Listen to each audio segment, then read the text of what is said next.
Welcome to Life After Impact, the Concussion Recovery Podcast. I'm Dr. Ayla Wolf, and I will be hosting today's episode where we help you navigate the often confusing, frustrating, and overwhelming journey of concussion and brain injury recovery. This podcast is your go-to resource for actionable information, whether you're dealing with a recent concussion, struggling with post-concussion syndrome, or just feeling stuck in your healing process.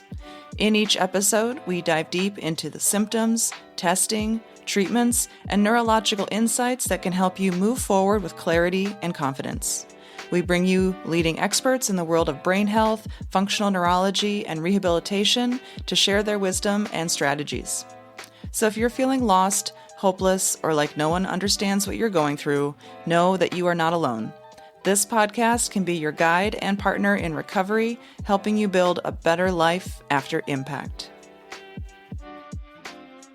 Hello, and welcome back to Life After Impact, the Concussion Recovery Podcast. I'm your host, Dr. Ayla Wolf, and I am recording this episode from Toronto, where I am teaching a private invite-only workshop this week. Today, I am going to do my second ever solo cast from this very cute Airbnb that I'm at. Before we get started, I wanted to remind listeners far and wide, but for sure all of you local to Minneapolis, St. Paul, Minnesota, that you are so welcome to join me for my book release party October 24th at the Schmidt Artist Lofts in St. Paul from 6:30 to 8:30.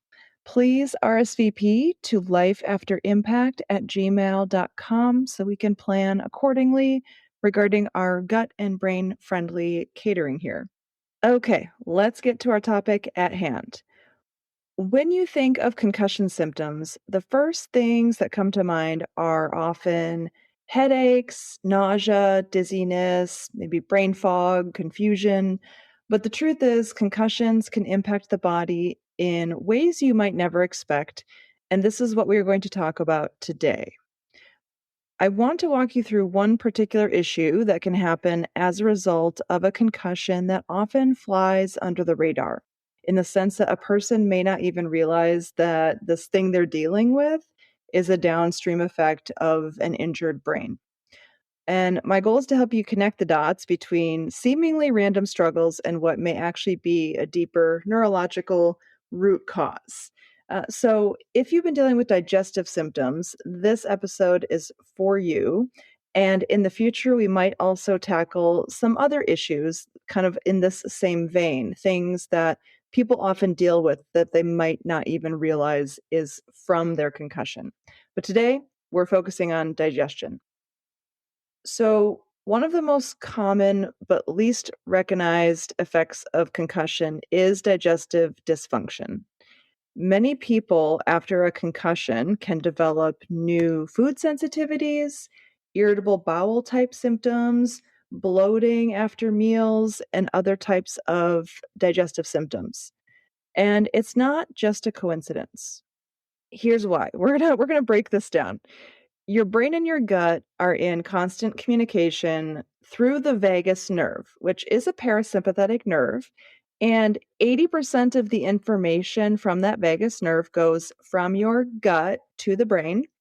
And then 20% of the information is going from your brain to your gut. So even though it's biased more towards sensory information going to the brain, that 20% of output from the brain is extremely important. And we'll get to that in a little bit more detail here in a minute. So, when the vagus nerve isn't firing properly after a concussion, digestion can slow down, stomach acid can drop. Many people, when they have heartburn, they're actually experiencing heartburn because they don't have enough stomach acid to break down and digest their food in the appropriate amount of time. And therefore, it sits in their stomach for too long and it ferments in the stomach and it creates irritation of the stomach lining so that then the next time they go to eat, their irritated stomach lining actually takes the digestive acid they do have and sends it upwards because it wants to get it away from the stomach lining. And so that actually is causing the heartburn that many people experience. Another just kind of a little bit of a side tangent there, but in many cases, heartburn is actually not enough stomach acid. It's not a matter of too much stomach acid. So, okay, so that's one of the things. And then motility becomes irregular as well. When people have motility issues, they can either develop constipation or they can have alternating diarrhea and constipation in kind of one of those irritable bowel type scenarios. On top of that, inflammation in the brain can ripple outward and disrupt the gut microbiome.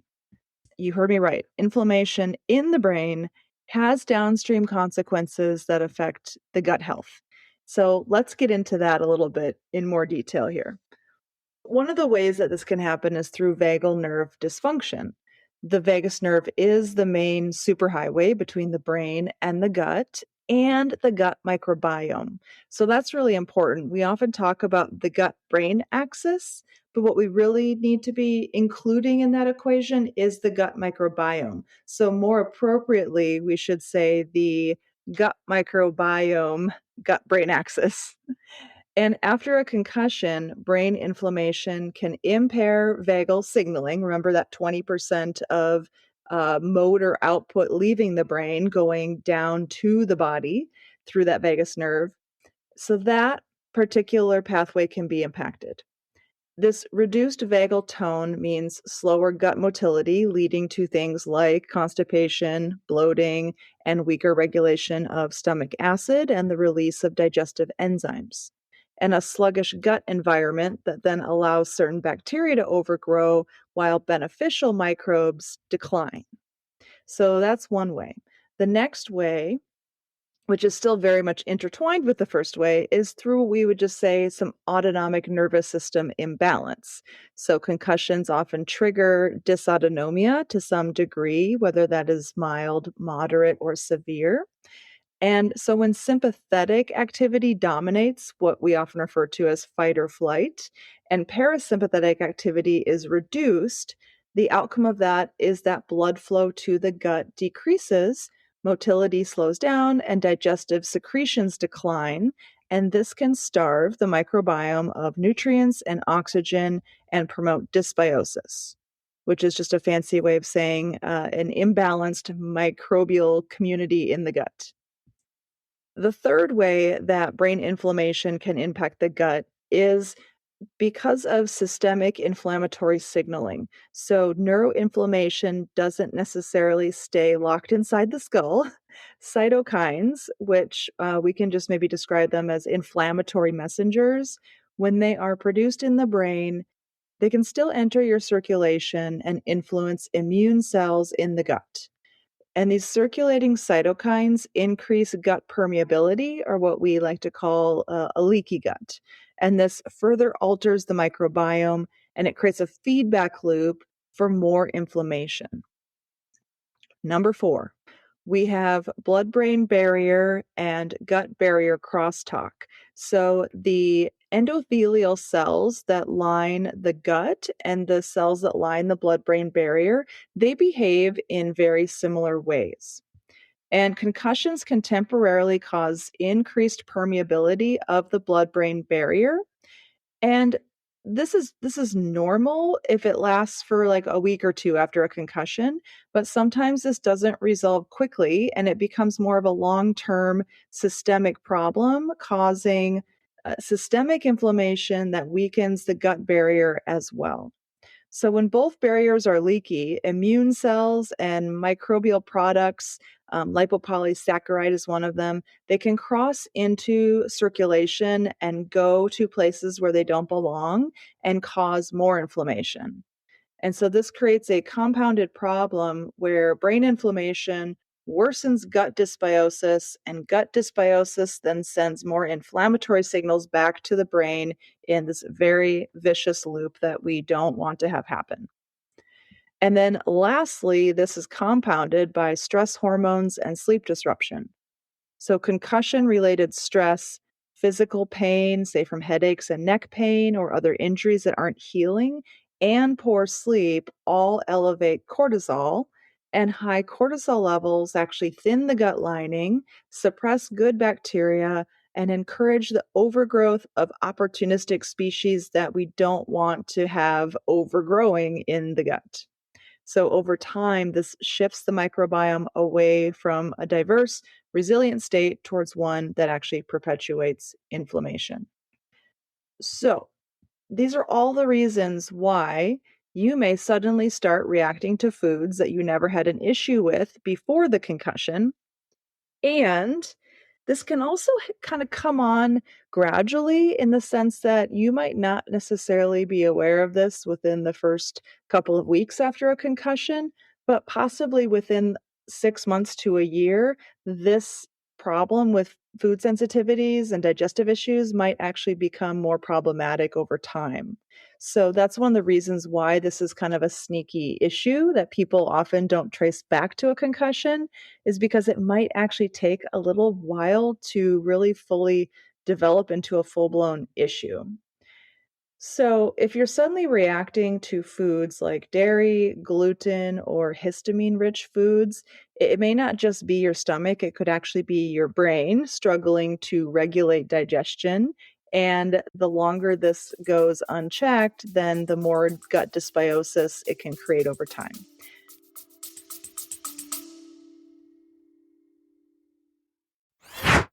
Imagine trying to do something good for your body, like make a high protein smoothie for breakfast or after a workout, only to find your protein powder is full of junk. Heavy metals, artificial sweeteners, and chemicals you can't even pronounce. It is frustrating when you try to do the right thing, but instead you just end up adding to the toxic burden in your body. As someone who cares deeply about what goes into my body, as well as the patients that I work with, I believe that what we consume regularly needs to support our health, not silently sabotage it. That's why I use Puri.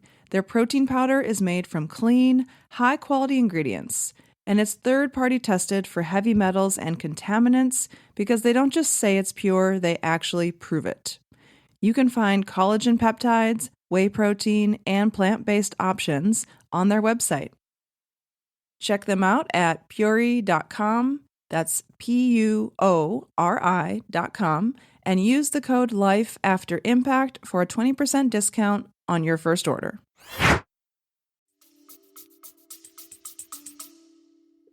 So, what can people do? Well, food elimination diets are a legitimate way to determine whether or not your body is reacting to a specific food, but there's some nuances to that we're going to get into. But let's use a really simple example. So let's say you cut out corn 100% of your diet. You cut out all corn for 3 full weeks. So no corn, no corn chips, no corn syrup, no corn at all. Then on day 22, you eat a ton of corn. You have corn pops for breakfast, Mexican street corn with lunch, corn tortilla chips and guacamole for dinner, whatever. If your body has an issue with corn, you're probably going to have some sign when you eat all that corn in one day when you haven't had it for 3 weeks. And that might be stomach pain, it might be intestinal cramping, it could be bloating, gas, diarrhea, loose stools, or if you're like me, my nose starts running like crazy when I eat yellow corn. Not blue corn though. Me and blue corn are super cool with each other, but yellow corn chips and my nose will just start running like crazy. So, because I'm pretty in tune with my body, I've kind of figured out these weird little signals that my body gives me to tell me what foods it is responding to in a negative way. Um, but so that's the concept of a food elimination diet is you cut the food out for 3 weeks and then you actually eat a lot of it in one day and you see if you react to it. Now, obviously, if you know that you have a food allergy, you don't need to do this. But what food allergies and food sensitivities are different. So, we're not necessarily talking about true food allergies. We're talking about sensitivities to foods that can develop in the picture of inflammation. So, here's where things can get tricky. And that's when we start talking about gluten. Because I have heard from a lot of people that they have gone off of gluten for 3 weeks. And then when they added it back in, well, they didn't notice any improvement. Like they went off the gluten for 3 weeks. They didn't notice any improvement in their symptoms. And so therefore they were like, well, that didn't do anything. So I guess I'm just going to keep going back to eating gluten. Here's why gluten is a bit of a problem. Gluten cross reacts with many other foods like oats, corn, rice, barley, sorghum, even coffee and chocolate for some people. So, when somebody does cut out all bread and flour products, but instead they're still eating, say, gluten free oatmeal, oat cereal, rice, corn, and all of the gluten free processed foods that contain like tapioca flour or cassava flour, they're likely still consuming foods that are keeping them inflamed. And this is why they don't actually feel any better and don't notice a difference going off of gluten. So, my advice to people with a lot of digestive issues and brain fog and fatigue is to just cut out all grains for a while, do a strict food elimination diet, and then slowly add back in one thing at a time to see how you tolerate it. For me, after cutting out gluten, it became really obvious that I also really strongly reacted to oats. And I love granola, but for many, many years, I couldn't eat it. I literally just couldn't buy it, couldn't have it in the house, didn't eat it. If I did have it, it would make me very tired and it would give me stomach pains pretty immediately. And rice is also a big problem for me. It gives me the worst brain fog that will literally last into the next day. So, what's interesting is that within the last 4 years, as my gut and brain have gotten healthier, I've been able to add back in about 1 to 2 servings of granola per week into my diet with no ill effects. But the opposite is actually true for rice. I feel like I've become more reactive to it, or it's more obvious to me that when I eat rice, it gives me such bad brain fog and fatigue that I'm actually avoiding it a lot more now than I was even 10 years ago. But wild rice is actually an exception because wild rice is actually a seed, it's not a grain. And therefore, people tolerate it pretty well because it doesn't cross react with gluten like white rice or brown rice can. So many people can actually do wild rice, and they're okay with that. If you want to actually do a test to try to figure out what foods you might be cross reacting to in terms of how gluten has impacted your system, Cyrex Labs has a specific blood panel they run that tests for foods that cross react to gluten. So if you're highly curious about diving deeper into that, you could find a functional medicine provider who works with Cyrex Labs, and you can actually order these tests and get to the bottom of your personal reaction to different foods that may be cross-reacting to gluten when you eat them. So you can actually do some further testing to get into this. But for some people, I do think that when you take gluten out of the equation and you take most grains out of the equation, it's kind of like getting rid of all of the white noise so that when you do start bringing things back into your bubble, your body will tell you whether it can handle it or not. Some people are really in tune with their bodies, other people are not. And for those people, maybe just running the Cyrex panel is the way to go. But just to let you know, like that does exist. We can actually test for these things. So the cross reactivity must be taken into account here. And then I have two other things that I want to say about gluten in particular. One, when people are really inflamed in their gut, it really truly can take longer than 3 weeks to bring that inflammation down. So, going off of gluten for 3 weeks simply may not be long enough to see benefits, especially if both the brain and the gut are inflamed. It really may need to be more like 3 to 6 months. And then lastly, we have to talk about glyphosate. Many people will say to me when I talk about going grain free or at least gluten free, they will jump in and they'll say, well, I've been tested and I don't have a gluten problem. Even if that's true, eating gluten every day also means you are consuming its evil twin, glyphosate. So, gluten is a protein found in foods themselves. Glyphosate is a chemical that gets sprayed onto crops that ends up as a residue in foods. And the foods that have the highest glyphosate residue content are typically wheat, especially non organic wheat, oats. So think oat based cereals. I'm pretty sure Cheerios is made of oat flour, for example. Granola and many snack bars have oat flour in them. So even a bar that you might think is a healthy like a protein bar or something like that, if it has oat flour as one of the main ingredients, it actually is testing pretty high for glyphosate residue. Barley, rye, and corn are also kind of at that top of that list of foods that tend to have a larger glyphosate residue when they test for these foods. The United States uses the largest amount of Roundup in the world.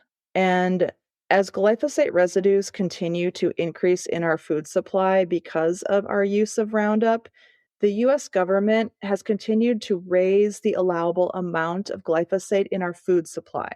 So rather than saying, ooh, the glyphosate residue in our food supply is increasing, we need to put some restrictions in place on the amount of Roundup that can be sprayed onto the food.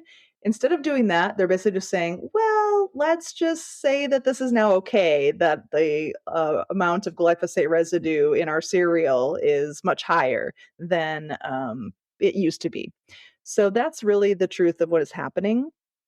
And our allowable amounts of glyphosate in our food is much higher than what is allowed in Canada and Europe and other parts of the world.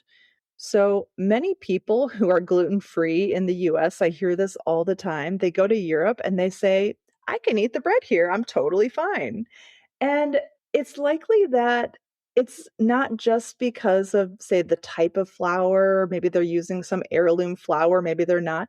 It's likely that glyphosate is playing just as big of a role as whatever type of flour it is that they're using that is somehow different from what we're using here. So I really think that the glyphosate is a bigger problem than people realize. And as soon as people come back home from their European trip, they go right back to having, their gut issues or digestive issues unless they're completely gluten-free. And again, I think a big part of that is the fact that we are exposed to so much glyphosate residue in our food supply here, unless you're eating 100% organic and really limiting the amount of grains that you consume. I know we've covered a lot of information, so let me just recap here. We've talked about how concussions don't just affect the brain, they ripple all the way down into the gut, from vagus nerve dysfunction and autonomic imbalance to systemic inflammation, barrier permeability of both the gut lining and the brain lining, the blood brain barrier, and then even the impact of stress hormones and environmental chemicals like glyphosate. So it's clear that digestive issues after concussions, they're not random. They're part of this bigger um, gut microbiome, gut brain axis that has become dysregulated as a result of the concussion, to the point where if somebody could handle glyphosate and gluten and eat whatever they wanted, sometimes a concussion can throw them over the edge and cause enough dysfunction that all of a sudden they can no longer tolerate these foods that are creating more inflammation due to the leaky gut and the leaky blood brain barrier and the crosstalk between the two. If you feel like you have developed food sensitivities, irritable bowel syndrome like symptoms, or unexplained fatigue after eating certain foods, it may not just be your stomach. Your brain injury may have actually set the stage for these changes to occur. And food elimination diets can be helpful. Paying attention to gluten cross reactivity is helpful. And reducing exposure to glyphosate heavy foods is, I think, much more important than we're giving it credit for. So, the key takeaway is this: your digestive struggles aren't in your head, but they do start with your brain. And the gut and the brain are truly inseparable partners in healing. And the encouraging part is that by supporting your gut, you are also supporting your brain's recovery. Thank you so much for listening. If this episode resonated with you, please share it with somebody else who might be dealing with some unexplained digestive issues after a concussion. And remember, there are always missing pieces we can uncover and pathways forward to better health. Thank you so much for listening. If there are specific topics you want us to cover, please email us at lifeafterimpact@gmail.com, or you can click the Send Us a Text link in the show notes. Medical disclaimer. This video or podcast is for general informational purposes only and does not constitute the practice of medicine or other professional healthcare services, including the giving of medical advice. No doctor-patient relationship is formed. The use of this information and materials included is at the user's own risk. The content of this video or podcast is not intended to be a substitute for medical advice, diagnosis, or treatment, and consumers of this information should seek the advice of a medical professional for any and all health-related issues. A link to our full medical disclaimer is available in the notes.